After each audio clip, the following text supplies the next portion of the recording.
So You Want to Be President by Judith St. and illustrated by David Small. So you want to be president? There are good things about being president and there are bad things being a president. One of the good things is that the president lives in a big White House called the White House. Another good thing about being president is that the president has a swimming pool, bowling alley, and a movie theater. The president never has to take out the garbage. The president doesn't have to eat yucky vegetables. As a boy, George H.W. Bush had to eat broccoli. When George H.W. Bush grew up, he became president. That was the end of the broccoli. One of the bad things about being president is that the president always had to be dressed up. William McKinley wore a frock coat, vest, pinstripe trousers, stiff white shirt, black satin tie, gloves, a top hat, and a red carnation in his buttonhole every day. The president has to be polite to everyone. The president can't go anywhere alone. The president has lots of homework. People get mad at the president. Someone once threw a cabbage at William Howard Taft. That didn't bother Taft. He quipped, "I see one of my advisors has lost his head." Lots of people want to be president. If you want to be president, it might help if your name is James. 6 presidents were named James. President Carter liked to be called Jimmy. 4 Johns, 4 Williams. President Clinton liked to be called Bill. 3 Georges and 2 Andrews and 2 Franklins all became president. You probably weren't born in a log cabin. That's too bad. People are crazy about log cabin presidents. They elected 8. William Harrison was born in a big Virginia mansion, though he won the election with the log cabin and hard cider slogan. If you want to be president, your size doesn't matter. Presidents have come in all shapes and sizes.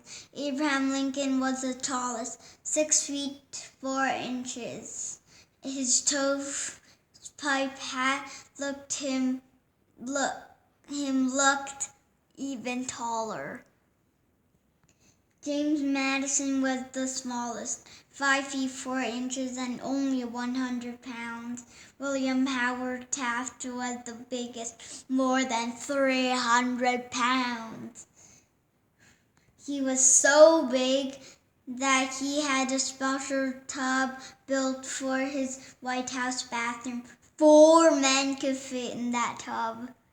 Maybe Taft's problem was that president can't order any food they want. Andrew Johnson once served his guests turtle stew, oysters, fish, beef, turkey, mutton chops, chicken, mushrooms, string beans, partridges, duck pudding, jellies, and lots of wine, all at one dinner. Though the Constitution says you'll have to wait until you're 35, young, old, and in between have become president. Theodore Teddy Roosevelt, at 42, was the youngest. He had pillow fights with his children and played football on the White House lawn. You must always remember that the president is about 6, a friend said. Ronald Reagan was the oldest. When he first ran for president, he was 69. He joked that it was the 33rd anniversary of his 39th birthday. Some presidents joked and some didn't. president's personalities have all been different. William McKinley was so nice that he tried to stop a mob from attacking the man who had just shot him. Benjamin Harrison was so cold that one senator said talking to Harrison was like talking to a hitching post. Calvin Coolidge was so shy and quiet that a dinner guest once made a bet that she could get him to say more than 2 words. "You lose," he told her. Andrew Jackson certainly wasn't shy. When he ran for president, his opponents printed a list of his duels, fights, shootings, brawls, 14 in all. Don't worry about your looks. Abraham Lincoln was a homely man, but he was one of our best presidents. He reunited the country by winning the Civil War. Someone once called Lincoln two-faced. If I am two-faced, would I wear the face I have now? Lincoln asked. Warren Harding was a handsome man, but he was one of our worst presidents. He gave government jobs to his cricket friends. I'm not fit for this office and never should have been here, he admitted. Do you have pesky brothers and sisters? Every one of our president did. Benjamin Harrison takes the pride. He had 11. It's lucky he grew up on a 600-acre farm. James Polk and James Bunchen both had 9. George Washington, Tom Jefferson, James Madison, and John Kennedy each had 8. 2 presidents were orphans, Andrew Jackson and Herbert Hoover. A president in your family tree is a plus. John Quincy Adams was John Adams' son.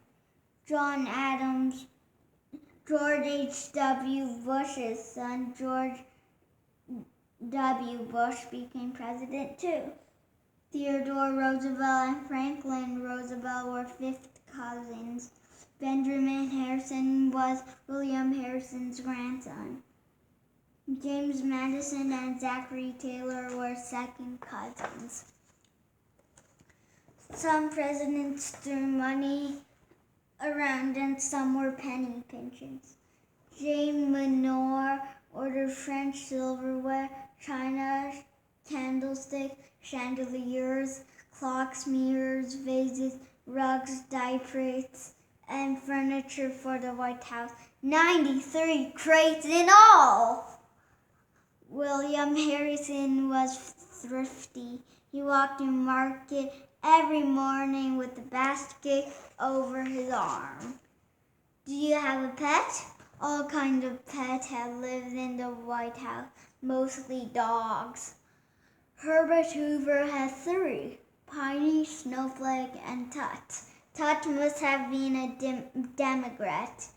He and his Republican master never got along. Franklin Roosevelt's dog Fowler was almost as famous as his owner. Barack Obama promised to give his daughters a dog if he was elected president. He did, and he did. George H.W. Bush's dog wrote Millie's book, Adventures of a White House Dog, as told to Mrs. Bush. James Harrison pulled his grandchildren around in a car. The Coolidge had a pet raccoon. Jimmy Carter and Bill Clinton preferred cats. Theodore Roosevelt's children didn't just have pets, they ran a zoo. They had dogs, cats, guinea pigs, snakes, mice, rats, badgers, raccoons, parrots, and a Shetland pony called Algonquin. To cheer up his sick brother, young Quentin once took Algonquin upstairs in the White House elevator. You don't have to be musical to be president. Ulysses Grant certainly wasn't. He only knew 2 tunes. One is Yankee Doodle, he said, and the other one isn't. But many presidents were musical. Thomas Jefferson, John Tyler, and Woodrow Wilson played the violin. John Quincy Adams, the flute, Chester Arthur, the banjo, Harry Truman and Rich Nixon, the piano, Bill Clinton, the saxophone, and Warren Harding, almost any brass instrument, including the sousaphone. Some presidents knew how to dance and some didn't. Our first president did a mean minuet. At his inaugural ball, George Washington danced with every lady but his wife. Mrs. W. had stayed home. James Madison's opinion of his inaugural ball: I would much rather be in bed. Abraham Lincoln wasn't much of a dancer. Miss Todd, I should like to dance with you the worst way, he told his future wife. Miss Todd later said to a friend, he certainly did. Woodrow Wilson liked to do the jig-step while singing silly ditties. Not all presidents danced, but most had a sport. John Quincy Adams was a first-rate swimmer. Once he was skinny dipping in the Potomac River. A woman reporter snatched his clothes and sat on them until he gave her an interview. Ulysses Grant raced his rig through the streets of Washington and was arrested for speeding. Barack Obama liked to mix it up in one-on-one basketball games. Rutherford Hayes played croquet on the White House lawn. William McKinley's idea of exercise was to sit under a tree with a good book. Golf has been big with President Dwight Eisenhower and John Kennedy were especially good. But when Gerald Ford, George H.W. Bush, and Bill Clinton teamed up for a golf game, 3 of their shots clobbered spectators.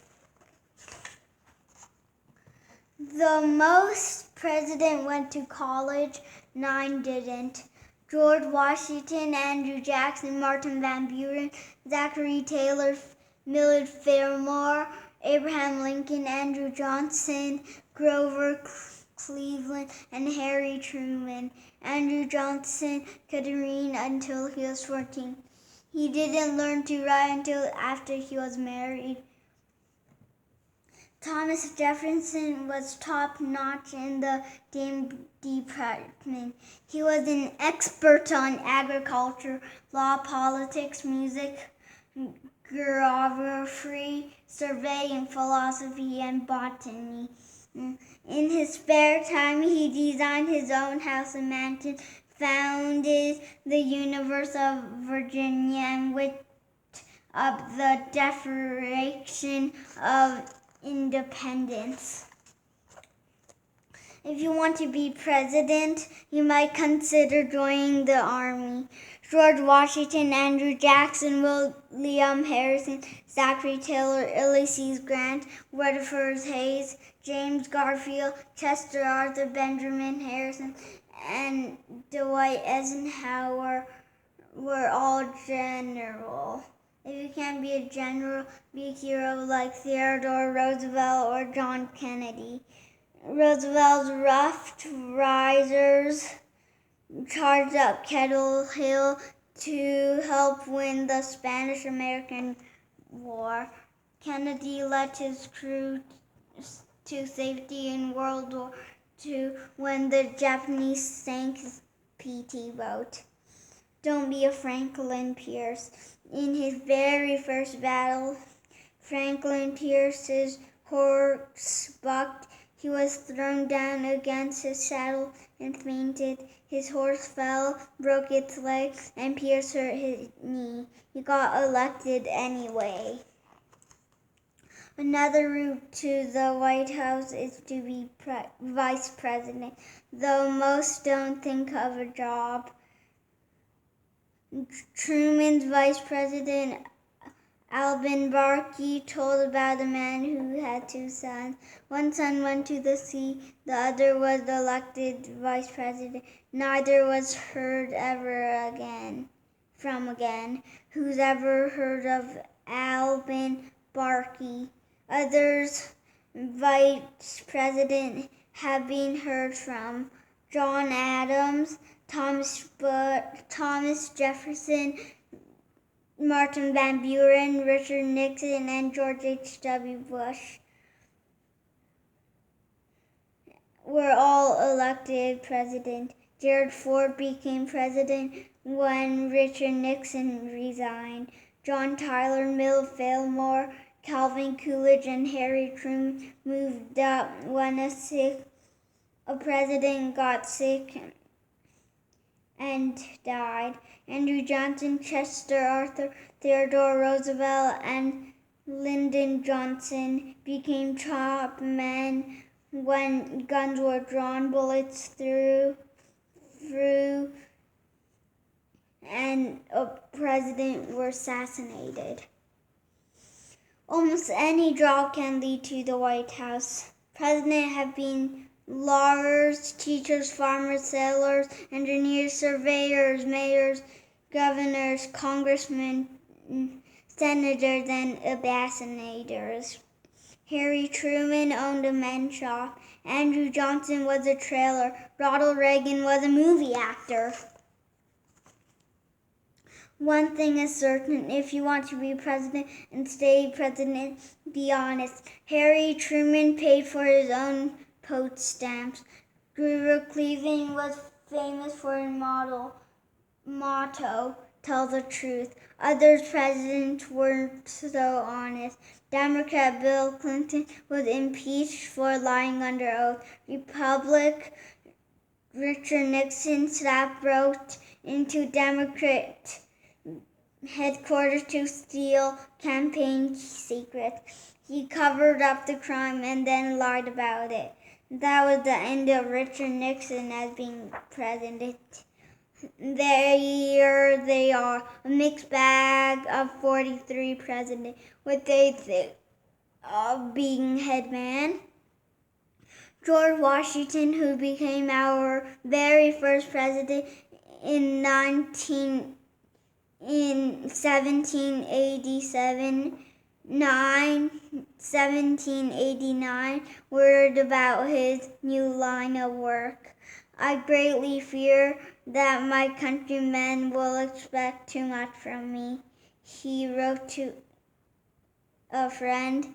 He was a howling success. Some loved the job. No president have ever enjoyed himself as much as I, Theodore Roosevelt said. Others hated it. The foremost miserable years of my life, John Quincy Adams complained. Every president was different from every other, and yet no woman has been president. No person who wasn't a Protestant or a Roman Catholic has been president. But if you care enough, anything is possible. 34 presidents came and went before a Roman Catholic, John Kennedy, was elected. More than 200 years passed before an African American, Barack Obama, ran for and won the presidency. It said that people who run for president have swelled heads. It said that people who run for president are greedy. They want power, they want fame. But being president can be wanting to serve your country, like George Washington, who left the Virginia plantation he loved 3 times to lead the country he loved even more. It can be looking toward the future, like Thomas Jefferson, who bought the Louisiana Territory and then sent Lewis and Clark west to find a route to the Pacific. They did. It can be wanting to turn lives around, like Franklin Roosevelt, who provides soup and bread for the hungry, jobs for the jobless, and funds for the elderly to live on. It can be wanting to make the world a better place, like John Kennedy, who sent Peacecraft volunteers around the globe to teach and help others.